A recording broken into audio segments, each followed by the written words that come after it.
फर्ज करो आप अपना फोन बंद कर दो और एक हफ्ते किसी से भी रब्ता ना करो, तो सारी दुनिया की हकीकत आपके सामने आ जाएगी। कितने लोग आपको ढूंढते हैं और कितने लोग आपके पीछे आएंगे? कोई नहीं आएगा।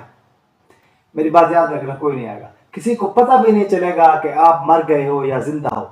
जब आप किसी को रिप्लाई करोगे तो वो बस इतना कहेगा, कहाँ थे यार। ये दुनिया की हकीकत है, दुनिया की तलख हकीकत है। आपके होने या ना होने से किसी को कोई फर्क नहीं पड़ता, डजेंट मैटर। ठीक है, आपके होने या ना होने से किसी को कोई फर्क नहीं पड़ता सिवाय माँ बाप के। इसलिए कहते हैं जब तक सांस है तो तब तक अच्छा करते रहो, हर किसी के साथ अच्छाई करते रहो। लेकिन आपको पता होना चाहिए कि रिप्लाई बुरा ही मिलेगा, लेकिन फिर भी आप अच्छा करते रहो। अपनी परवाह आप खुद करो, कोई किसी की परवाह नहीं करता। अपने लिए जियो, अपनी फैमिली के लिए जियो, खुश रहें।